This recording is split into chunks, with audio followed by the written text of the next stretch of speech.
just a gathering, but a testament to the enduring legacy of a visionary who left an indelible mark on the lives of many and the field of medical and biotechnological research. As we progress, I implore each of you to actively participate and contemplate the profound impact of today's oration as we honor, celebrate, and pay homage to Professor M.K. Bhan, whose contributions have enriched our existence and significantly molded the landscape of public health.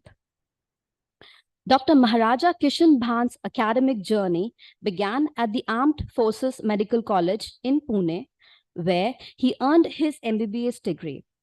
His exceptional dedication to medicine blossomed during his time at Safdarjung Hospital, where he tended to ailing children.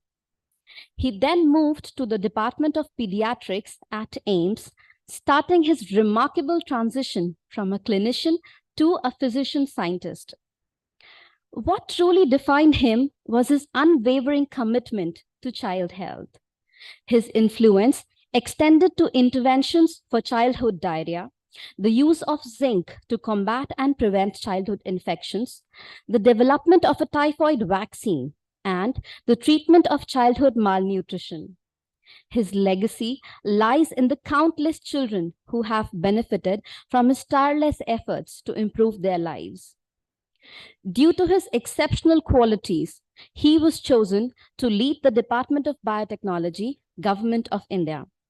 His leadership extended from the groundbreaking development of the rotavirus vaccine to the realm of agriculture, to shaping a transparent biotech policy and regulatory framework and building numerous institutions. His remarkable contributions and achievements were recognized with numerous prestigious awards, such as Padma Bhushan, Shanti Swarup Bhatnagar Award, to name a few. The establishment of the beautiful NCR Biotech Cluster, where we currently gather in the M.K. Bhan Auditorium at THSTI, stands as a testament to his profound impact and visionary leadership. Dr. Maharaj Kishan Bhan's legacy will forever be etched in our hearts, motivating us to continue the work that he envisaged for a better world.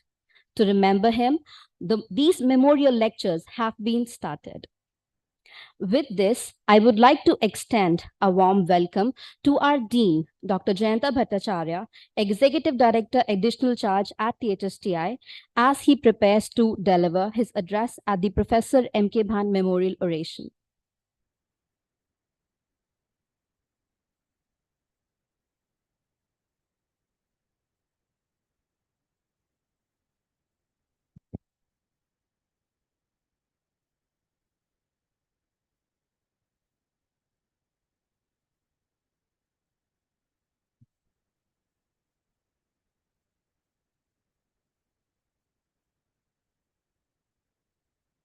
Good afternoon, all. I'm sorry for my voice. It's a privilege for me to be able to stand here today, a day which I never thought that would come, that I will be standing here and speaking or introducing somebody who I believe in this hall,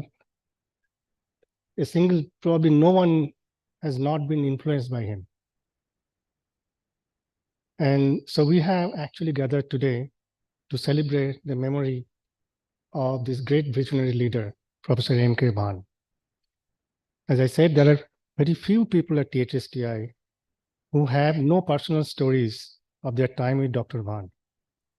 His tireless deliberations with national and international experts led to the model of Translational Institute, where we are standing today, or sitting today. As the Secretary of the Department of Biotechnology, he developed biotechnology for agriculture, energy, other scientific areas, as well as for health through the creation of institutions focused on deliverables. Interaction with the young minds energized him, and the programs that he envisioned had the development young investigator embedded to it. At present, the cluster hosts 10 MK Bhan fellows, mainly at THSTI, under various disciplines. We have just heard one of them introduce Professor Bhan.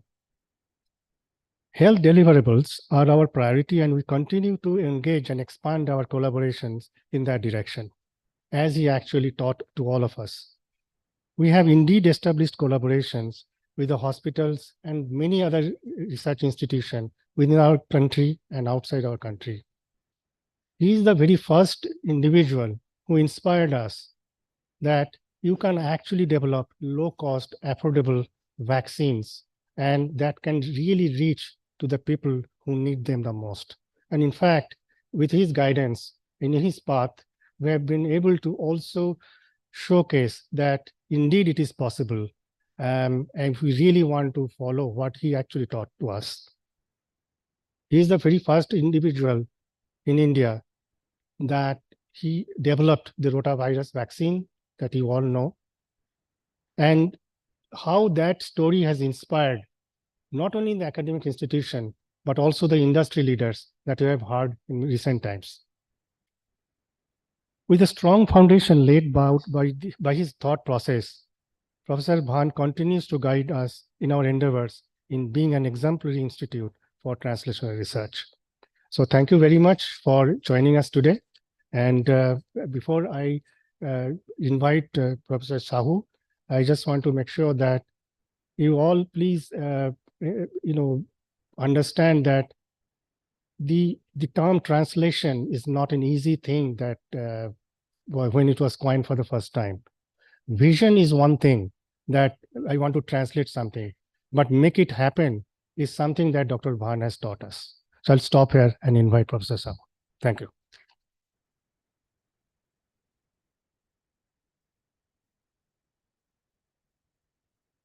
Thank you, sir, for your kind words. Further, I would request Dr. Arvind Sahu, Executive Director at RCB, to speak a few words in the memory of Professor Bhan.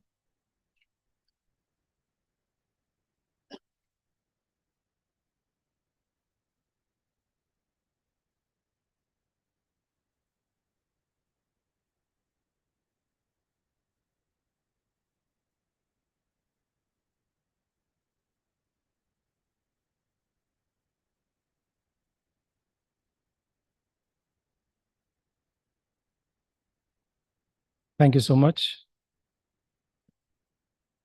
So good afternoon, everyone. And on behalf of RCB and on my personal behalf, I welcome you all to Professor M.K. Bhan Memorial Oration.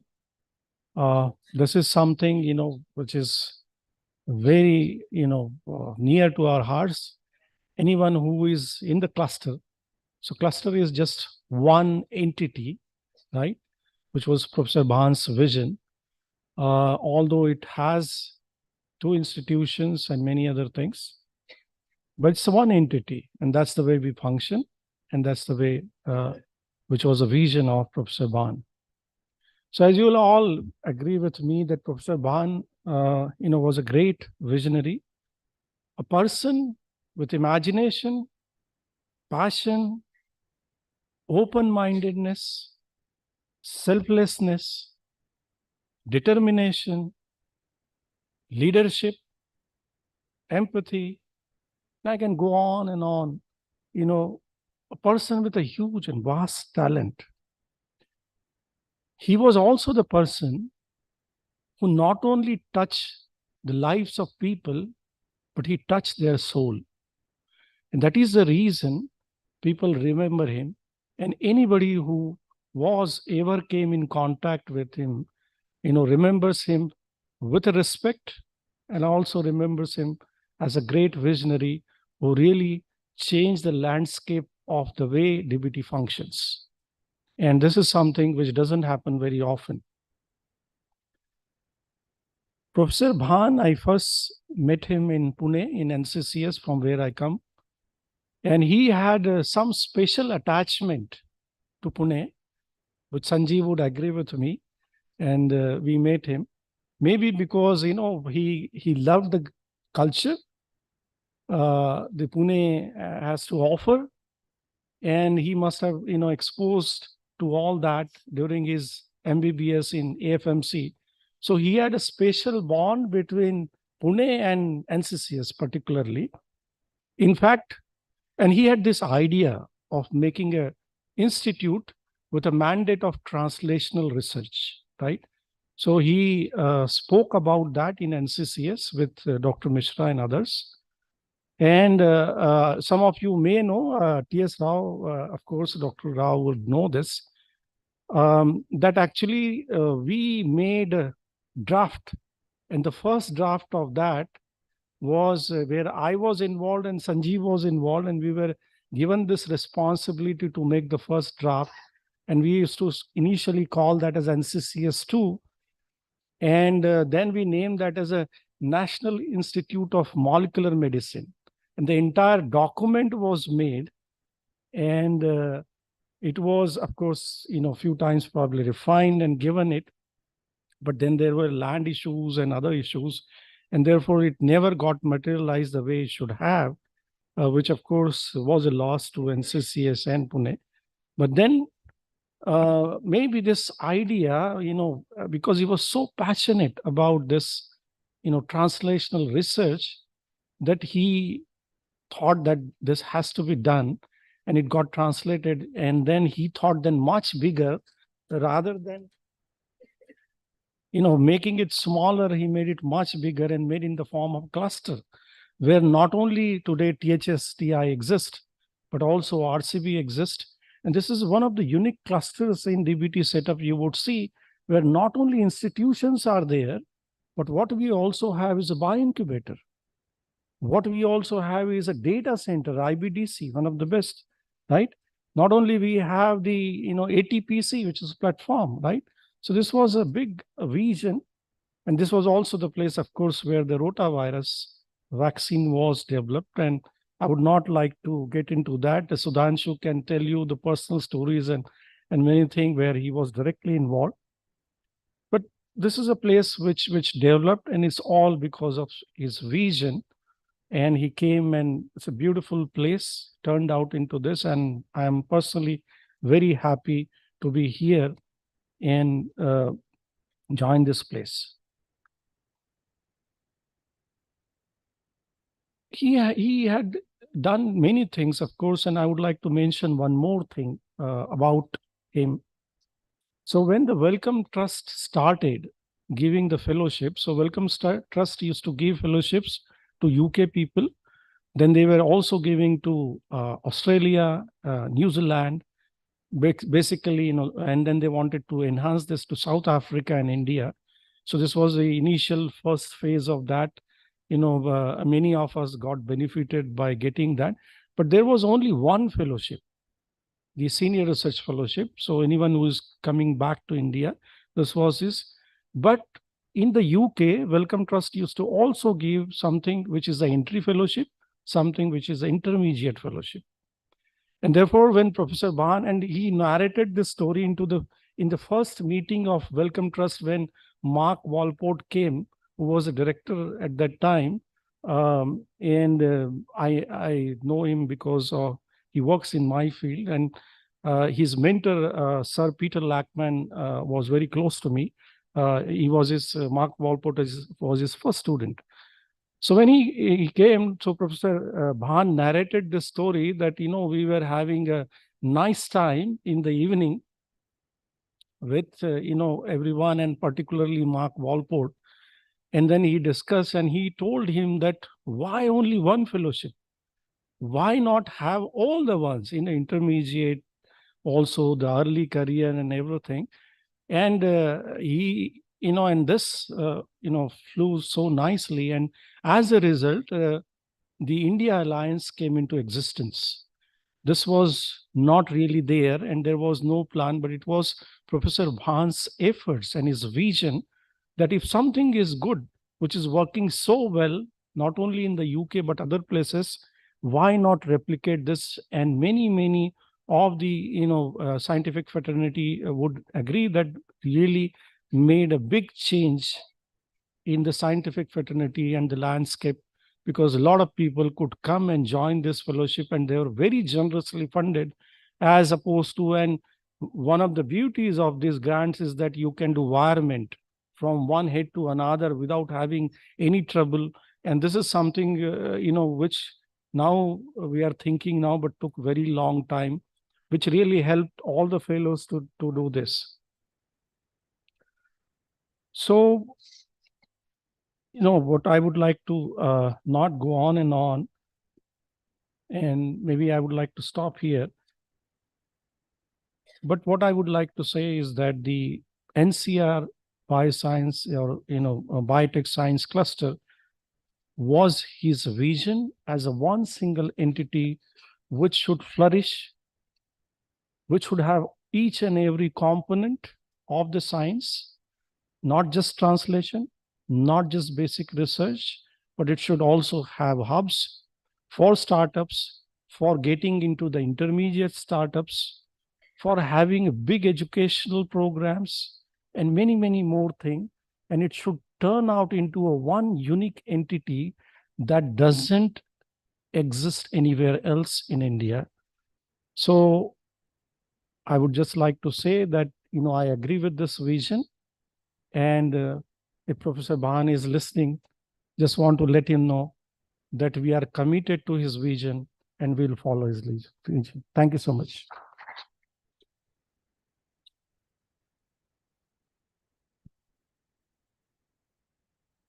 Thank you, sir, for your kind words. Next, I have the pleasure of welcoming distinguished Professor Neerja Bhatla, one of the many mentees of Professor Bhan, who is taking his legacy forward. Ma'am, could you please come on stage and introduce our distinguished speaker and chief guest for today, Professor Dr. Neerja Bhatla. Thank you, Shetali. So taking up from where Dr. Sahu finished, there can be many, many words, many adjectives to describe. So I posted this morning that, respect, admiration, fondness, affection, one can just go on. And I'm sure there are many in the hall today who would have more words to add. But I think the best way of remembering Sir is the vision that he had for taking science further, medical research further, for people, for his patients, and actually get this country into a place of, far beyond what it is. And keeping that in mind, and that is why these memorial lectures were started, to remember him and to honor his memory by having excellent scientific talks, which would benefit a lot of our younger colleagues here.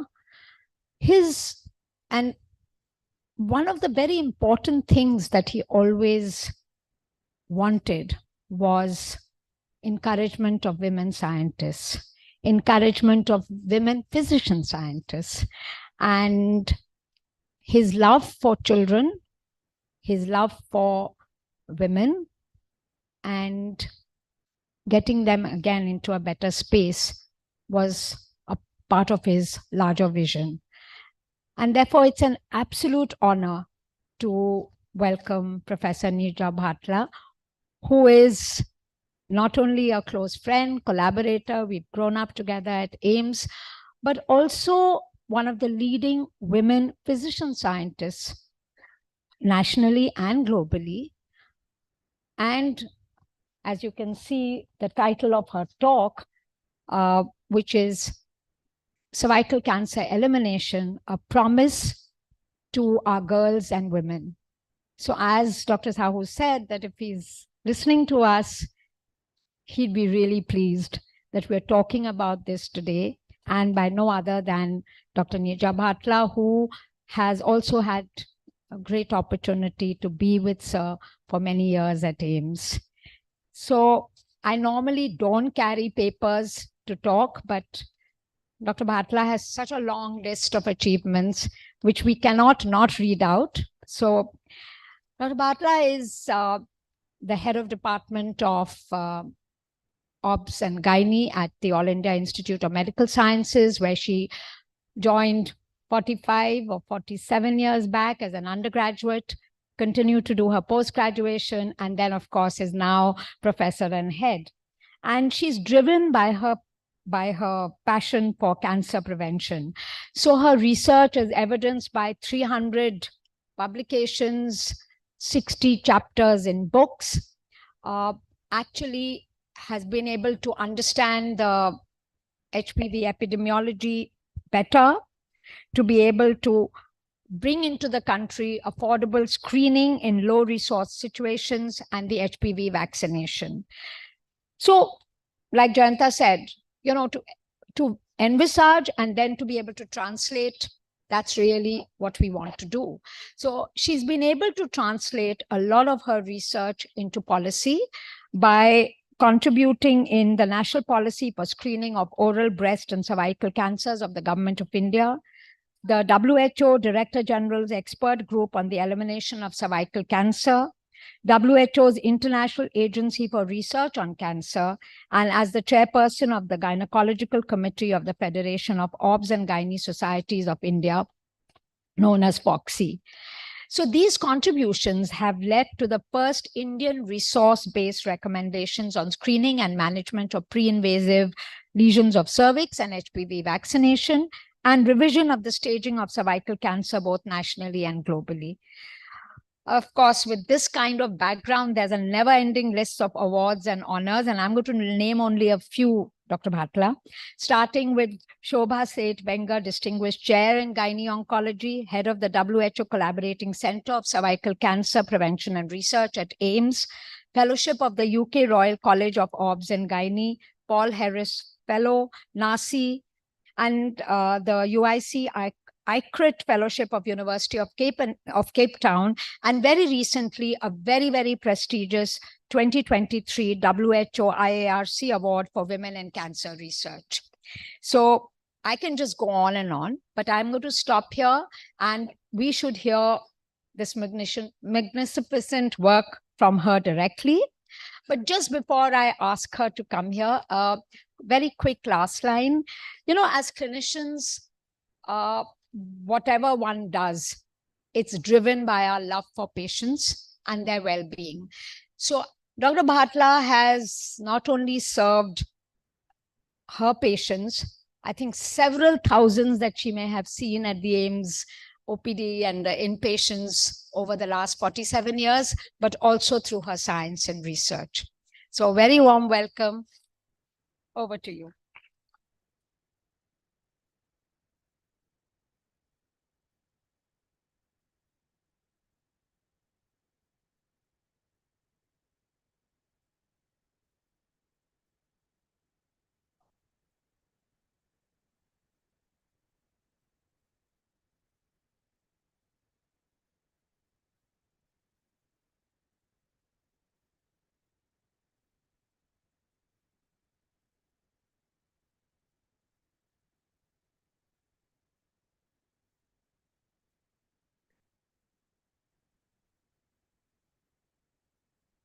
Thank you very much, Shinjini, for that very warm introduction.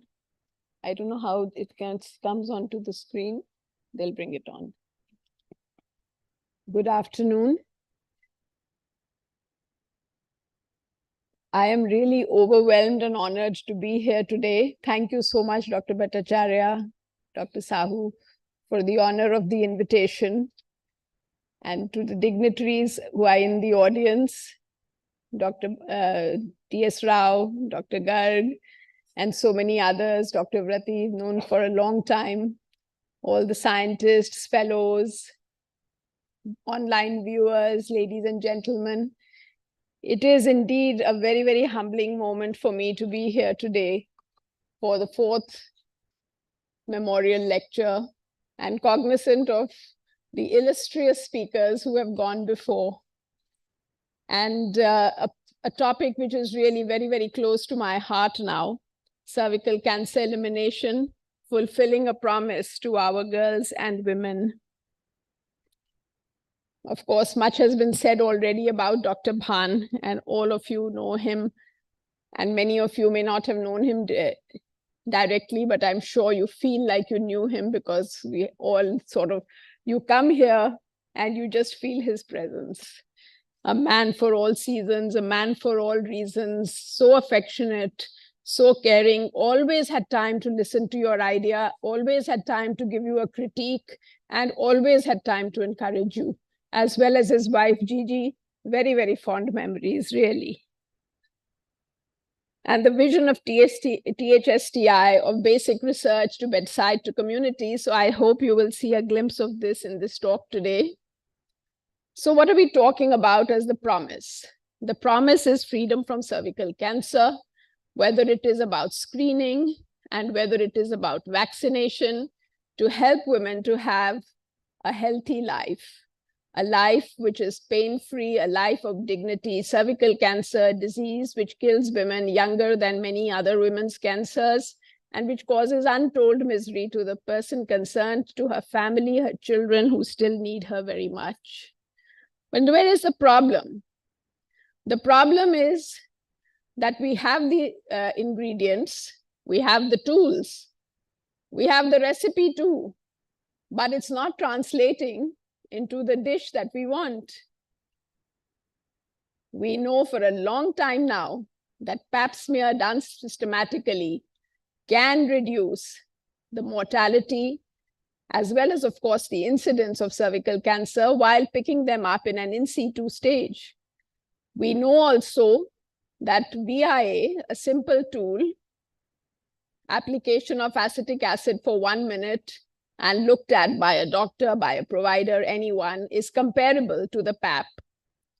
Since 2005, IARC has said that HPV testing as primary screening modality can reduce cancer cervix incidence and mortality. We now have many new devices. Instead of the cumbersome old colposcopes, we have handy portable colposcopes as well as thermal ablators. We also now have an indigenous vaccine. Chinjini mentioned our FOGSI guidelines already, and we have operational guidelines from the ministry, and the most recent ones in 2022 December on how we were going to go about introducing the vaccine. So what are we really waiting for is the question. The global incidence and mortality rates of cervical cancer tell a tale of inequity. You can see that the most disadvantaged regions have the deepest colors, and India continues to be in the second highest range for many, many years now. In fact, if you go to World Mapper and see, it just bloats out of proportion. And we are contributing about 20% of the new cases annually. If you look at the pie, you will see that 3 of the cancers are the most preventable ones: breast cancer #1, cervix cancer #2, and you have the oral cavity here at #3. So half the pie is just of cases that could have been prevented or early detected. And how did these countries who managed, the pointer doesn't really come here, does it?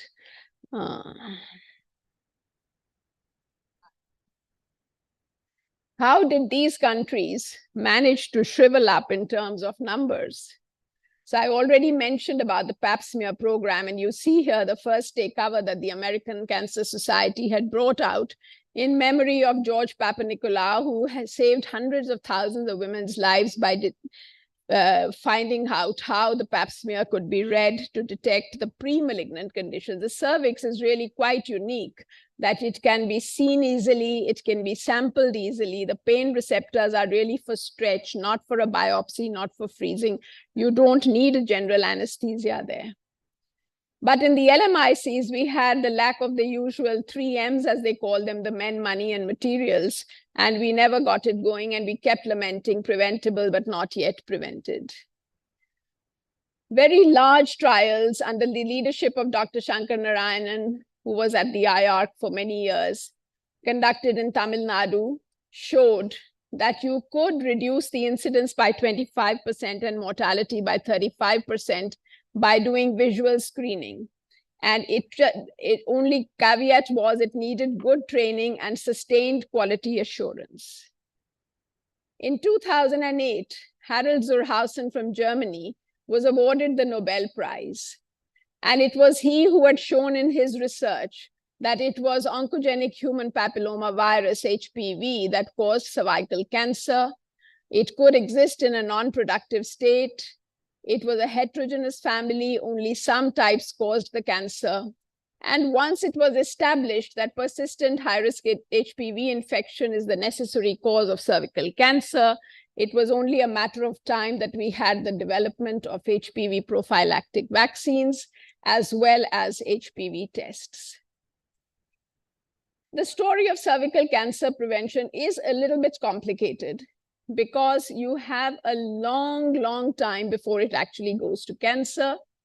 And we know now, of course, that we have HPV infection, then we have the precancerous lesions, which are CIN1, CIN2, CIN3, and all of these can actually regress spontaneously. HPV is a necessary cause, but it is not sufficient. And there are many cofactors which have been known since the 1800s that we could know by epidemiological studies, which are known to cause it to persist and then to progress. It is only once the CIN3 progresses that it becomes an irreversible change. So you have a lot of HPV infections soon after the sexual intercourse begins, and then you have it kind of diminishing and tapering off. This is the global trend, although in India we have seen more or less a plateau-like situation, and we don't see this bump and decline. And this is something which I've always appealed to researchers to be an area where we should see. We have a fewer number who get the infection, but the ones who get it seem to have problem clearing it out. We don't have very clear answers for why that happens. We do, of course, have vaccination given before 15 years as the best strategy to prevent at least around 80% of the types that cause, and screening that can detect in later years before it becomes a cancer. And this is the very marvelous thing which we have to target doing. My story today actually dates back, and Dr. Rao will remember the times when the Indo-US workshop on STDs and RTI was held at AIIMS, organized by DBT and NIH together. And it was there that we met Professor Kirti V. Shah, who was a virologist at Johns Hopkins Bloomberg School of Public Health. And we started a comparative study of VIA, cytodiagnosis, HPV testing, and colposcopy as tools for cervical cancer screening in the quest for a method that would be applicable to low resource situations while providing at least a reasonable efficacy. And through him, we met Dr. Patty Gravett, whom he affectionately referred to as the HPV czar, who also started a program of her own in Hyderabad, and in her frequent visits stopped by at AIIMS to help us with setting up this work in Dr. Lalitdar's lab for genotyping, ensuring quality assurance, and had a knack of being able to talk to clinicians and turned a person like me into someone who could understand how to manage a lab, not to actually work in it. But here I will also give credit to Dr. Pradeep Seth, who had been my co-guide in my thesis days and had insisted that I sit during my MD thesis, insisted I sit on the bench myself for my samples. So I think all of that came together to help me to at least set up the hybrid capture testing and monitor that quite closely with the pathologists. So a lot of papers came out of this because HPV testing was expensive. HPV testing for all types was something which had almost not been done. And the only study we had for cervical cancer was from Chennai. And then it was ours, looking at the entire spectrum of 37 types. We looked at the various types that could be seen in the symptomatic hospital attendees of the colposcopy clinics. And we could see how the HPV prevalence changed with respect to the histology. Most interestingly, we found that the prevalence of HPV 16 and 18 in proportion in India was more than the prevalence globally, which was 70%. And this augurs very well for the first generation vaccines which target HPV 16 and 18, the two main oncogenic types. There are about 13 to 15 types rated as the oncogenic types. And these two are the most virulent ones. So we can get good coverage because not just the 16-18, but also some of the closely related genotypes which they will protect against. We also conducted a meta-analysis for South Asia. We wanted it to be South Asia, but we found that there were only Indian studies which were fitting the criteria. And these again showed us that it was possible that the prevalent 16-18 vaccines would provide about 75% protection, with another 4 types accounting for an additional 20%. And we do have now a nonavalent vaccine, but I will again say even the first generation on a large scale implementation would be just fine for us. We then moved into community studies. We started a study with Dr. Shankar at Ballabgarh, which was a multi-center part of a multi-center randomized study. I think all clinicians at AIIMS cut their eye teeth at Ballabgarh, learned the ropes about how to work in the community. I was also very fortunate to have the mentorship of Lynette Denny, because these two have been, Dr. Shankar and Dr. Lynn Denny have been the people who have done path-breaking, practice-changing work globally. And so there we were in 17 villages of PHC Dayalpur, working out of sometimes a sub-center, sometimes a veterinary hospital. In this one, you see my first research officer, Sangeeta, who's actually doing colposcopy in the house of the Sarpanch. And there were really lots of lessons to be learned from all of this. And we could find by this evaluation that VIA and VILI would be comparable to cytology for detection of CI and with satisfactory cure rates by thermal ablations and cryotherapies. And we also assessed how we could do this sequentially or in parallel. You know, remember in those days, HPV testing was still very new. It was not in our markets in a big way. And we weren't really sure how this was going to pan out because it was still a very expensive test. And we could see, of course, in all of this that the HPV test collected by the physician would give you the best outcomes. But we also tested self-sampling by the woman. And this is something which is very interesting in the field of HPV because it affords you the opportunity to go to the last mile where you may not have sterilization facilities or light sources or anything. And you would find that this is the way to go. And HPV testing, a meta-analysis of studies from Europe and North America, not just any LMIC, found that cytology actually had about a 55–60% sensitivity, which is actually only a little better than the toss of a coin. And yet it had been such a successful test. People say if it went today to FDA, it won't get approval.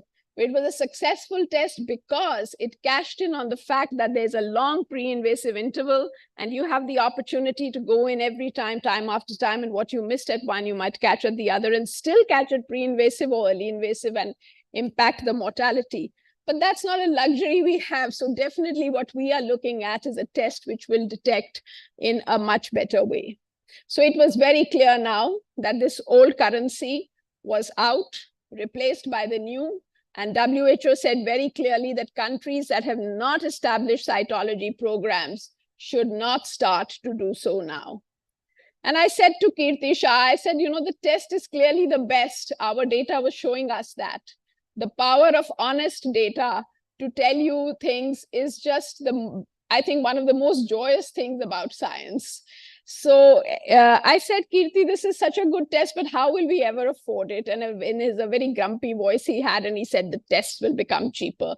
And I could not have imagined that within 5 years, we would be doing a test to look at a parallel performance trial for the fast HPV, which had been mandated by the Gates Foundation. They had mandated the development of a test which would cost less than $5, and not to say that that is a very cheap one which can be implemented easily, but there it was. And the best part was just look at these reagents. They were all color-coded. And when they tried this out in Barshi initially, they also had someone who was just the daughter of a farm laborer who was not at all educated, and she was able to do it because it was all color coded and she was new. I mean, the chart was there on which one to put in next. So you didn't really need much training. It could run on the battery of a Jeep. So it was really something which would be very useful. It was later now marketed as Care HPV. And we did this with all the skills we had developed by the time, because we knew that this was data which would be used by the FDA for licensing this product, which would be very, very helpful to the LMICs. And for this one, we moved then to the slums of Govindpuri, where we had Anita Acharya joining us, who had been the senior resident when we were in Dayalpur. The biggest problem which arises in this multi-step approach for cervical cancer, you do the screening, you call her back, you give her the report, you say it's abnormal, come back, get another biopsy done, come back, get a report, come back, get the next test. You lose the women along the way. So the single visit approach is something we tested, and we looked at how we could use a colposcopy done the same day for patients who were VIA or Willi positive with Lugol's iodine is called Willi, and to see whether if we used a cutoff of 3, for example, on the colposcopy score, the overtreatment rate was not too much. It was 12.5%. It was 81% efficacy. It was very encouraging. We also, when we looked, in fact, at the comparison of 2 of the scoring systems, the new one, the Swede score, the old one was the Reed score, and we found that they correlated well, and we could use this it like a cutoff. If we use the Swede at a cutoff of 5, it could be useful with better sensitivity for screening. Because screening, you want to pick up all the possible positives, and you could use a higher threshold like 8 to use it almost like a triage tool, to use the higher specificity and decide where you could do treatments, and especially if you were going to use treatments which were excisional, because in cervical cancer, you can either freeze or burn the cervix, which is the method of ablation, or you can take a piece out, which is an excision. So obviously the excision is a little bit more with side effects for the future if she needs pregnancy. So this was a way that we could do it with more surety that we were not going to overtreat and cause harms of screening. Harms of screening is also something we must always remember, because in prevention, they haven't come with a disease. They don't have an active risk at the moment. So there is not, there's a very high bar for accepting any kind of side effects. So meanwhile, I must also tell you about this very landmark study which came from Dr. Shankar on HPV screening for cervical cancer in rural India. It really made waves in 2009, a very large study, 131,000 cluster randomized study, in which they compared HPV testing, VIA cytology, to no intervention, which at the time standard of care was just advising them to go and have an opportunistic screen. So remember that this is the same group who had shown the reduction in mortality in VIA in Dindigul in Tamil Nadu. And when they did it in Barshi, which was also a very well set up, connected to Tata and all that kind of a setup, they found that actually VIA and cytology did not perform so well. It was HPV which showed the maximum effect on reducing the stage 2 and higher, as well as the mortality. And the best part was the reassurance of a negative test. If there was a negative test, the chances that this woman would develop cancer in the future were very low, because it stands to reason if you don't have the infection, you will not get the disease. However, they concluded that 1 or 2 rounds of VIA testing remain the present reality because of mainly cost. So they said you need rapid, affordable, point-of-care HPV tests to make this a reality in the future. In 2016, PM Modi suddenly, literally suddenly announced that in 3 months, the ministry must come up with a framework of a screening program. This was April, and lo and behold, it happened. In 3 months, there was indeed an operational guideline that was there. And in this, there were 3 cancers that were targeted: the breast, the cervix, and the oral. And this used the single visit approach in it. We all worked on this under the DGHS to bring out this guidance. And it had a clear flow chart on how to do it, who should get this treatment at the same sitting, who should not, who has to be referred, etc. But what ails this program now? Less than half the districts have been covered, around 300 out of the 700. And of the 3 of the oral, breast, and cervix, predictably, cervix is at the lowest ebb. And I'm not sure that the others are also excellent, because some audits have shown that for breast cancer screening, they might just ask the woman, have you felt a lump, instead of doing a clinical breast examination. And they might just look inside the mouth very cursorily with this standard torch, and not necessarily a good quality LED or anything for the oral. But cervical cancer, certainly the most difficult thing to tell them how to do the speculum, how to do the VI and all that. So the provider training is deficient. There are systems problems. You have a trained provider, and then they get transferred to a place where there is no screening going on. They lose all their skills, and the linkages to secondary level facilities for triage, the treatment facilities are deficient, and you need the patient navigation, because even when they go to the higher centers, it is the curative services that get priority over the preventive. We also need, of course, very actively screening registries, follow-up, because here I have to add that once they are treated, they still need follow-up, because they are at risk of recurrence more than the normal population. And linkage to cancer registries is important to show that your screening is actually working and how you are faring. And then again, my favorite statement, that screening is not going to save lives, is the treatment of screen-detected lesions, which is essential.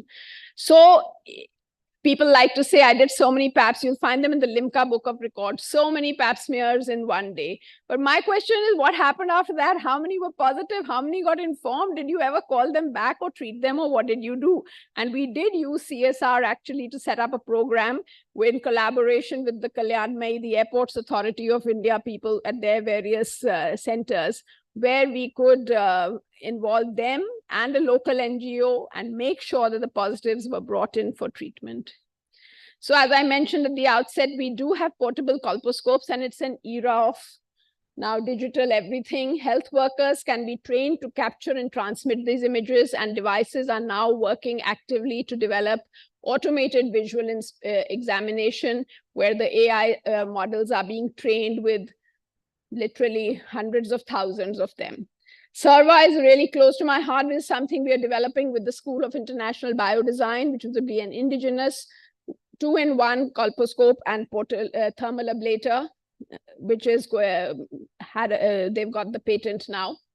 And this is what we have shown, that you can replace the portable colposcopes. For any of you who understand images, they're excellent quality images that you can get from these simple looking devices, and you can train the health workers. And I've already mentioned about self-sampling, and this is actually very much part of WHO's self-care strategy that is being promoted now. So you have the WHO's guidelines, which are encompassing now all these various screening methods, and what is called the screen and treat, where you do it and treat on the basis of the first test, or a screen, triage and treat, where you do a second test to see how many of those are really likely to have disease before you treat them. And the objective definitely wants to also look at women with HIV, because these are a special high-risk population in which you must have the triage element as well.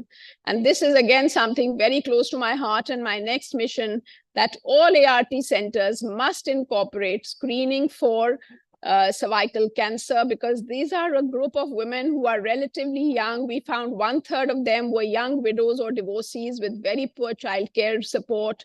It was hard to bring them into the clinic, but as many as 7% of them had serious disease, as compared to around 1% in the general population. So by now I have made you understand how complex secondary prevention of cervical cancer can be. There's a choice of which test you can do, there's a choice of the collection method you can do, there's a choice of the strategy you will employ, and there's a choice of the treatment methods you can do. So the emerging global strategy that we have for cervical cancer elimination from the WHO, which came out in 2018, fortunately before the pandemic, I'm not sure it would have been the priority after that, but then they continued with zeal and rolled it out. And it envisages that by 2030, which is not far away at all, you should have these targets in place. 90% of girls fully vaccinated with HPV vaccine, 70% of women screened with an HPV test, and 90% of women who are identified with disease, either pre-cancer or cancer, should get treated. And if you have got these targets in place by 2030, then you're on your road to elimination. What is the definition of elimination? less than 4 cases of cervical cancer per 100,000 women years, which for India right now is about 14.7. So keeping all this in mind, HPV vaccine certainly seemed the easier strategy. And this was another project that we did with DBT, where Dr. Bhan, Dr. Bindu De were all very much seized of it and said, we must develop the candidate. I mean, as the candidate vaccines are being developed, we should prepare a clinical trial site or cohort for vaccine testing. So I have to confess that we never used it for a vaccine testing site, but we did find out very useful information in this. We got the prevalence of HPV infection among young women, and it endorsed what we found, that we don't have a much higher incidence in the young as compared to the Western world. In fact, this is also the reason why I say that we can use this even in pregnancy to identify the ones who are at risk. We also looked at the type-specific incidence and persistence, and we did find that the type-specific persistence was high. And as we work in the community, we learn that we have to align not only with national priorities, but also with the women's priorities. We have to catch them when they come to their Mahila Mandal meetings or their self-help groups, which may be more important. If the water tanker was coming in, there was no way you could expect any woman to come and get screened. And you know, this has been endorsed recently by one of my research officers, who is now a very, very big trial person in her own right, Ashima Mukhopadhyay, and she started a very large trial on screening of pre-cancers in the tea gardens of West Bengal, which she calls pre-Circa. And she says over there, the men are given to making and drinking a lot of toddy, but guess what? The wild elephants love it too. So the wild elephants, when they smell the toddy, come in groups of 50 and 70. And there's a real risk to life at that time when they are coming and, you know, coming all over your fields and trampling everything in their way. So the woman thinks she is more at risk of dying from being trampled by an elephant than she is of cervical cancer at some point in the future. So she wants to go save her house rather than come to your screening or whatever else you want to offer after that. So these are real considerations, and we learn them only along the way. So I will now talk briefly about our trial of 2 versus 3 doses of HPV vaccine, which was a multi-center trial which has made waves. It is now called the India IARC trial. This is the plan with which it started. 10,000 girls, 3 doses, 10,000 girls, 2 doses, based on a sort of concept coming from the dropout cases of the big vaccine trials, that even 1 dose and 2 dose were having some degree of antibody persistence. This trial was suddenly stopped because of deaths in another project. We suddenly had a letter from ICMR saying no more recruitments. And it was like really, really something very, very, consternation is a small word, because we were going with the military zeal at all the sites, not more than ±7 days and all of that. And suddenly you say stop. So this is how we found ourselves. We found that we had a bunch of groups. The 2 dose group had those who had got only 1 dose, or they had got the 2 doses at 2 months. Then we had a 3 dose group who had got either 1 or 2 or 3 doses. And there were some in the 3 who had only got 2 doses at 2 months apart. So they were also here in the 2 dose group. I mean, it was terrible. And here comes the tale of serendipity. An old Persian name for Sri Lanka was Serendip. And this comes from a Persian fairy tale called The 3 Princes of Serendip, who were the princes who were always making discoveries by accidents and sagacity of things which they were not in quest of. So it's an unplanned, fortunate discovery, a common occurrence throughout the history of product invention and scientific discovery. So here now suddenly we find the road closed, and we realize that you have to expect the unexpected, but you have to learn to pivot, you know, the startup language of pivot. And if the cause is good, you will find support. This has been my experience always. If you have a good project, the funding will come. So fortunately, we were able to convince Gates that it was something that we should continue to follow up. We had been told by all the immunologists and vaccinologists, Dr. Vrati is here, that this kind of vaccine could never work without the second booster. But here we were now left with a one-dose group, which would never have been ethically sanctioned. So why not follow it and see it? And then we recruited post hoc 2 unvaccinated cohorts, and we continue to follow them even to this day. And we got some very good information out of this for 1, 2, and 3 doses. And we, as I said, we are continuing now, even 10 years later, to follow them. The 2 and 3, of course, were completely superimposed, and that became the WHO recommendation long back. The 1, and you can see that the 2 at 2 months is about 1/10. It's a log chart. And even the 1 dose has, but the big point is that nobody still knows what is the correlate of protection. How much antibody do you really need? So we've had a lot of publications coming out of this, and we've had support from SAGE looking at the data of ours and some others. So it lost its randomization, but it was still a very good observational cohort. And the latest recommendation now is that you can give 1 dose even up to the age of 20 years and 2 doses beyond that. And that is how it is now. And even in UK, they have taken these evidence. They have looked at our trial amongst other trials to move to single dose vaccination. So this has been really, really big, because you will see that it decreases your costs, it improves your logistics, and it just changes everything. So now we kind of formed the hypothesis generating trial for many other trials who are now looking at single dose HPV vaccination, and most of them are now set to mature. So in a year or so, you will have completely randomized control trial evidence base. We also found that you could continue to give 2 doses beyond 15 to 18 years, which is also part of the thing. And the most exciting thing, of course, has been the Indian vaccine, which is now out.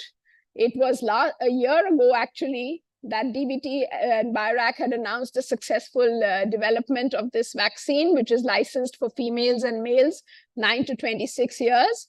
But just 2 days ago, we have the paper published online on the results of this. And in the very same issue, we have an article from John Schiller and Amy Kramer, who are in the forefront of HPV vaccine development, who have said that this is the way to go, broadening possibilities for cervical cancer control. So I will not really go too much into the details of this. It was a phase 2 trial, which had 100. And the summary was fine. There were no significant AEs or anything. And then we went on to the phase 3 with males and females. The comparator was the standard Gardasil. And so all the various groups were compared. So I'm not going to dwell on this. The paper is out now and you can see it. It's a free access. And you will see that it is good, it is safe, and there's really no significant side effects to worry about, and definitely none leading to subject discontinuation. So a robust antibody response, 100% seroconversion, mild to moderate AEs, no vaccine-related side effects. And so this is the way to go. Of course, translation is a different ballgame. It involves policymakers.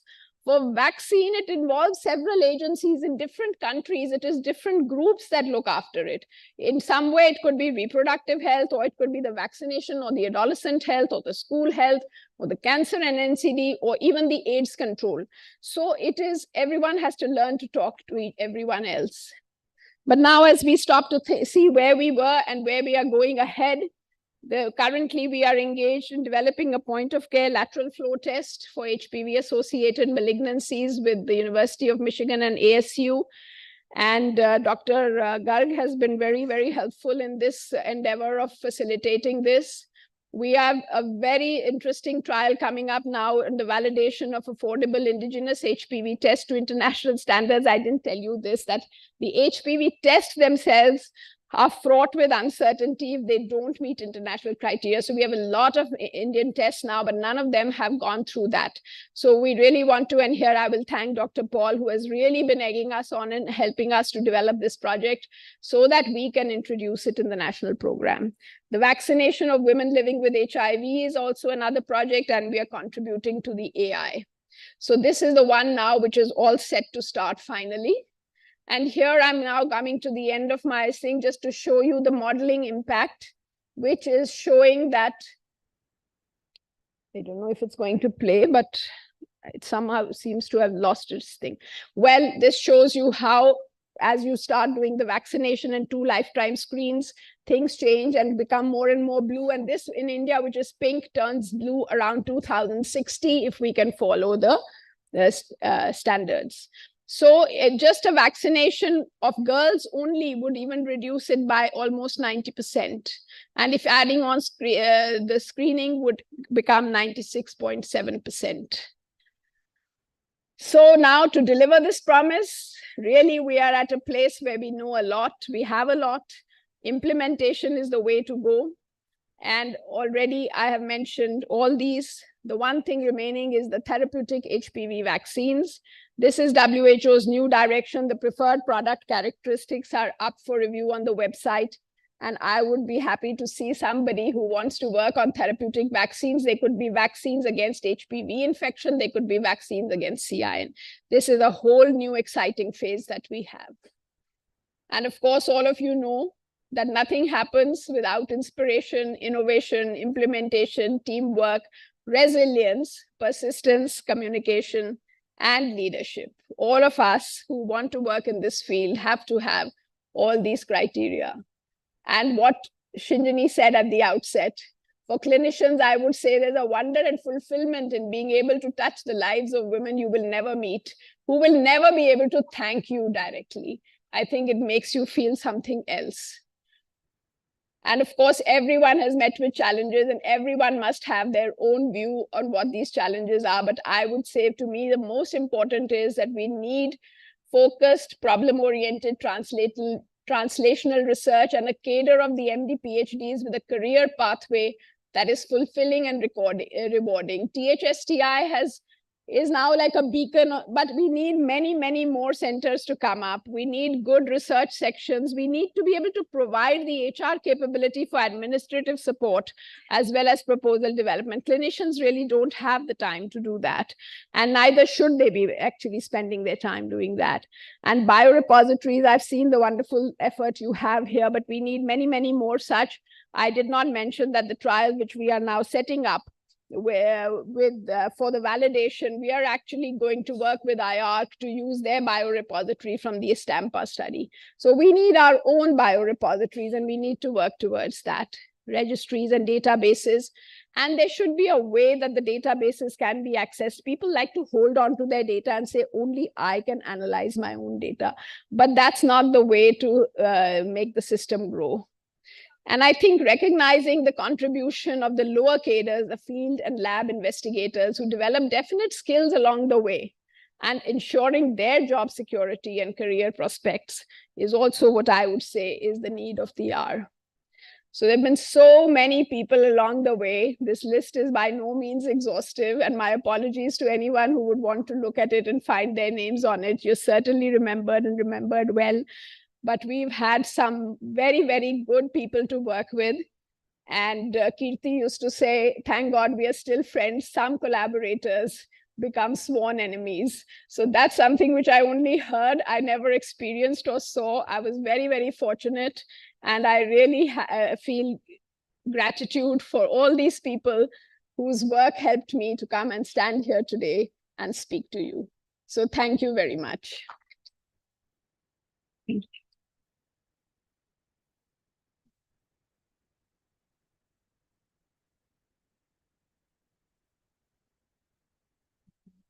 Shall I go down? Just felicitation, just for felicitation. Yeah. Thank you, ma'am. I now request my colleague M.K. Bhan Fellows to felicitate Dr. Neerja Bhatla in the presence of our director and Professor Dr. Shinjini Bhatnagar.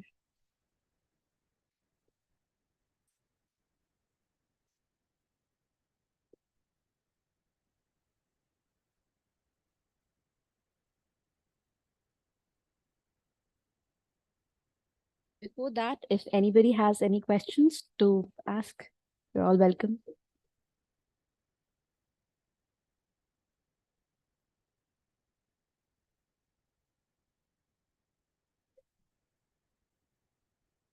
Someone in the back there. Yeah. And someone here.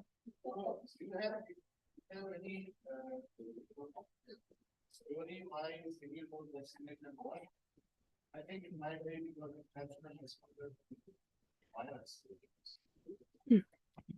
Yes, I think that is possibly a thing, and I think there is an effort to look at that aspect of it, because the exposure to the virus will definitely act as a small sort of a booster. Yes.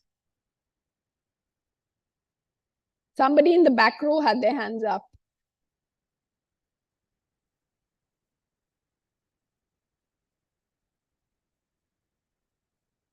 Yeah. Yes, yes.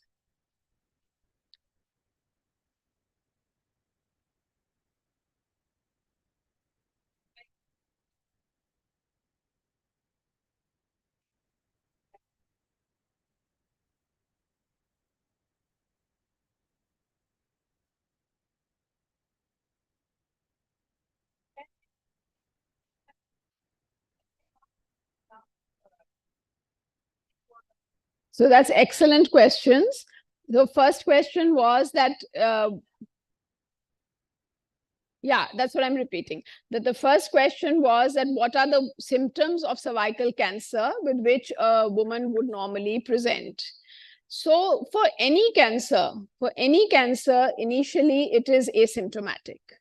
And it is only once it begins to enlarge and affect the function of the tissue around it that it really starts to show its presence. And the second thing is for something like the cervix, when it starts to grow and then the friable and necrotic cells get infected because there's a lot of organisms in the area, that it manifests. So the first thing to always remember in counsel is you may be asymptomatic, and especially in cervical cancer, where there is an early pre-invasive phase, which goes on for 10 to 15 years. So the symptoms with which they most commonly would present would be postcoital bleeding, intermenstrual bleeding, postmenopausal bleeding, or a persistent discharge. And when I showed the slide about the symptomatic hospital attendees, so that's the group we took in the interests of trying to find a higher yield of cases, to make it a more cost-effective kind of study, not that that's the level you would find in the general population. So postcoital bleeding is supposed to be the most specific of them, but any of these other symptoms are also. In the late stages, women may have pain, they may have urinary symptoms, they may have sciatica or back pain, but those indicate a very advanced disease. They could even have a fistula formation. For the breast cancer, which was the second question, that apart from a lump in the breast, is there any symptom that a woman can have? So the lump in the breast, again, is the same story. A very small lump will not be palpable to the hand. And that is the reason why women are advised that they must have the mammograms after the age of 50. But before the age of 50, mammograms are not as good. And we recommend for those women to get the ultrasounds in 2 to 3 years' time. But for the national program, again, pending the availability of these facilities, there is a recommendation for a clinical breast examination, because done by a skilled person, it is likely to have a better yield than a self-examination by the woman. And you'll be interested to know that there is an effort now to train blind girls on how to do the breast on the clinical breast examination, because their sensory tactile sensations are very well developed, and they can pick up the lesions very, very well. So it's a very useful enterprise that they are being trained in now. So clinical breast examination, ultrasound in younger women, mammograms in older women, and also now many devices are coming up which are based on thermography and other things, but they are not exactly standard of care. Also, having discharge from the nipple may be abnormal. Some women may have a milk-like discharge, which is galactoria, which may not be linked with the cancer. But if there is a blood-stained discharge, then definitely it's a concern. Any puckering that is present in the skin, or an appearance of the skin like an orange peel, the peau d'orange as we call it, is also suggestive that there may be some abnormality underlying. Again, I will say pain need not be a symptom in early cases. Pain will be a symptom in advanced cases, or if it is an inflammatory swelling, it's not cancer at all.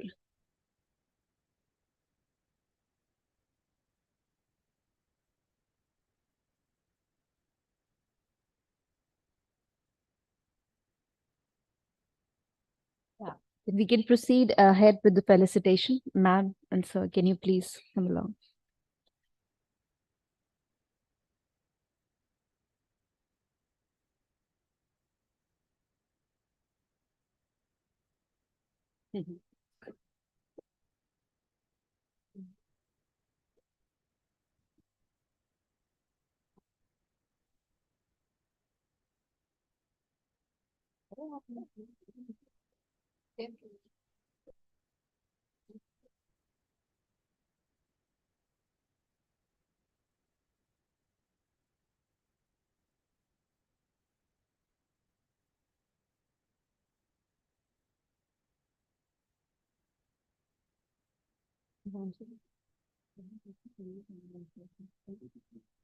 Just in case it feels उनके पास ज़्यादा हो जाएगा ना तो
Yeah, you can keep it.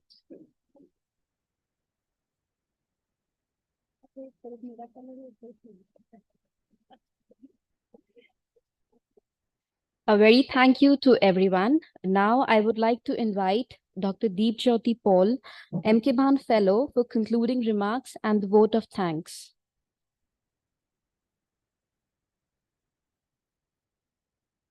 Honorable Chief Guest, Dr. Neerja Bhatla, Executive Directors of THSTI and RCB, our most valued invited guest, ladies and gentlemen.